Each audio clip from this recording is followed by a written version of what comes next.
secara harus diagnosa ke Jakarta, tapi juga bagaimana dia berpikir melihat kondisi yang dia hadapi.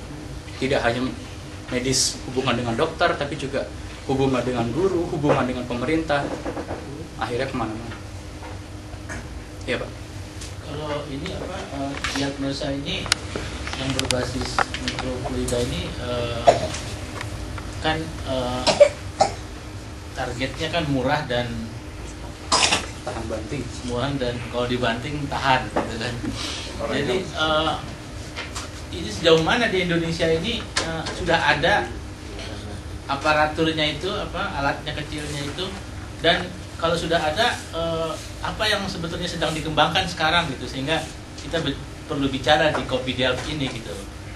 Jadi apakah itu juga bisa, pengembangan itu juga bisa bagus untuk di Indonesia, seperti hanya kita mau mengembangkan elektromagnetiknya Pak Marwan itu di migas itu, Ya. atau ini cerita yang sudah terjadi. ada gitu. Bagaimana nih kalau di Indonesia ini?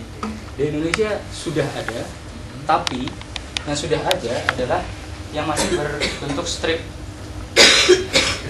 Satu-satu gitu ya. Ya, setidaknya Dan hanya tes kehamilan. Tapi Tidak. ini produksi apa tuh?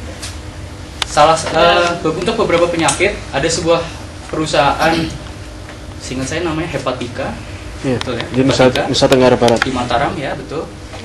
Motornya adalah seorang dokter yang mengabdikan diri di daerah situ karena dia tahu daerah situ punya banyak masalah hepatitis, dan dia mengembangkan sistem persis seperti ini. Jadi hanya satu sistem, satu penyakit, dan penyakit itu fokus kepada hepatitis. Kerjasama dengan Jepang, Pak. Kerjasama dengan Jepang, betul. Dan juga dengan Belanda setahu saya. Tapi ya, itu masih pada tahap ini. Dan kita lihat dari presentasi yang saya barusan gambarkan, kalau kita mau berpikir secara kreatif, teknologi ini bisa dibuat semakin simple, semakin mudah, semakin murah, semakin nggak pecah kalau dibanting. Kira-kira ada yang bisa propose untuk strategi kalau misalkan kita ingin mengembangkan ini secara massal, maksudnya menjadi suatu industri massal yang untuk variatif, artinya kita bisa buat suatu platform yang standar, kemudian perusahaan yang berbeda bisa membuat untuk jenis penyakit yang berbeda, misalkan reagennya gitu, tapi platformnya kita punya yang standar, bisa ada, atau masih kita berlisensi dari grupnya Profesor Whiteside, atau Kalau mau mudah, berlisensi mungkin adalah cara yang paling mudah.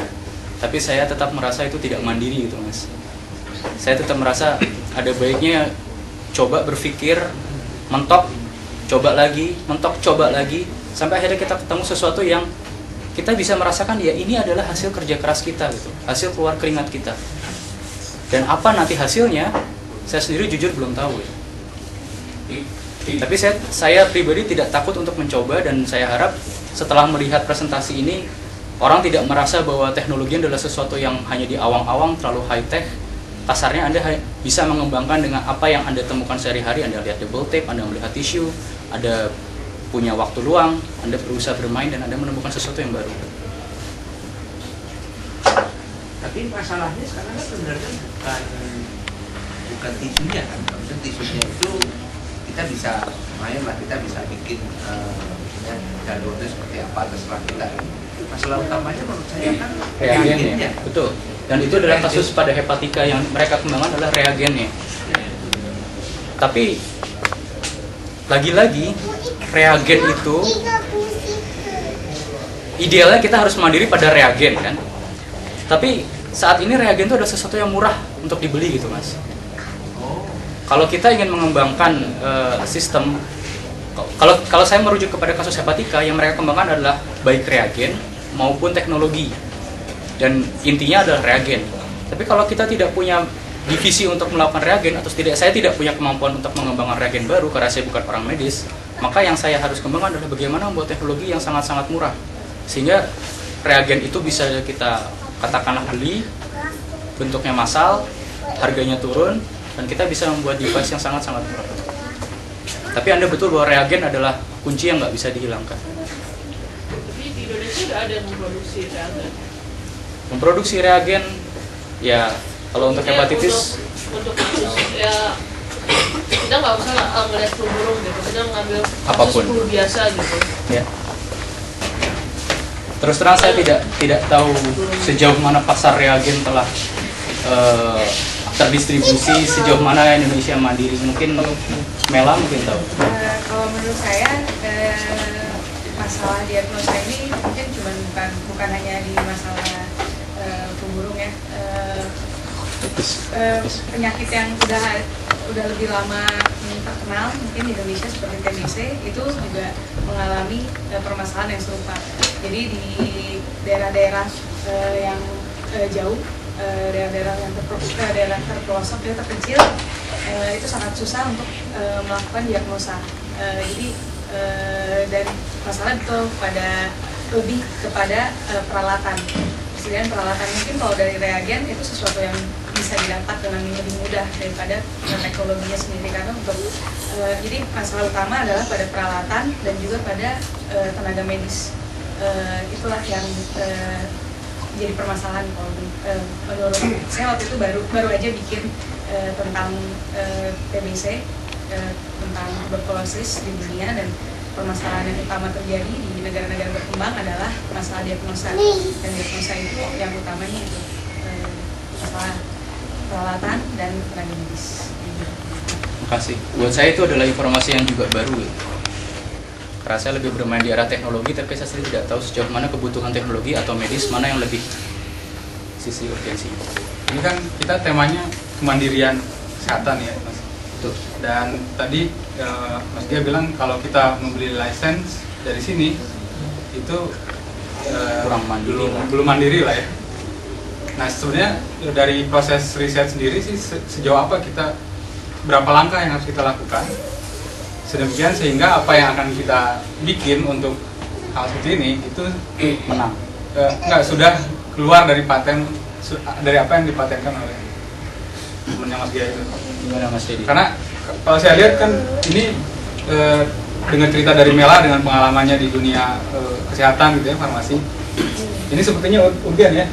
Hal seperti ini, device ini jadi sangat penting gitu artinya. Terkait juga tadi menyambung Pak Dedi yang bikin proposal apa, strategi planning dan lain sebagainya. Bisa saja kan, artinya sekarang Mas Gia susah payah mikirin yang lain gitu, yang lain dari apa yang sudah dipatenkan, terus kemudian kita propose ke Departemen Kesehatan gitu, bahwa kita bisa mendeteksi flu burung dengan cara seperti ini. Flu burung aja dulu lah gitu, untuk satu kasus yang menggegerkan Indonesia gitu. Saya Kalau tidak menurut tahu saya jawabnya. tergantung cost development. Kalau cost development untuk membuat device baru dengan material yang baru lebih besar daripada ketimbang kita beli license, karena urgensi flu burung, saya punya option untuk beli license yang barang yang sudah dipaten. Karena iya patenkan. Jadi kalau development sama using ya jelas-jelas two thing difference. Jadi nggak bisa untuk menyembuhin kita develop dulu gitu. Nggak ada yang begitu di dunia. Betul. Semua juga pakai yang ada dulu, sembuh, orang lain melakukan development sambil meneliti si dokter lain sedang menyembuhkan gitu. Jadi kalau aku lihat di sini, koreksi kalau salah ya, sebenarnya device ini tuh lebih kepada intelektual intensif ya. Karena materialnya kan sesuatu yang mudah atau sulit didapat. Mudah kan, kalau saya lihat bubur kertas, selotip, double tip, tisu dan lain sebagainya kan. Ya, Jadi sebenarnya seperti MacGyver. ya tinggal ya kalau biaya development tinggal tanya aja Mas Gia kalau mikirin yang baru itu mau dibayar berapa kan. Sebenarnya kan gitu kan Mas. Artinya biaya intelektual yang terlibat di situ ke biaya development itu kan. Betul. Tapi tadi ada satu pertanyaan yang belum dijawab. Kalau kita ingin mengembangkan sesuatu yang baru, kemudian bagaimana bagaimana dengan paten yang sudah dikembangkan orang lain? Seberapa jauh kita harus berbeda sampai kita dikatakan tidak menyerang paten itu? Dan untuk itu saya rasa Mas Dedi mungkin yang lebih berpengalaman sampai seberapa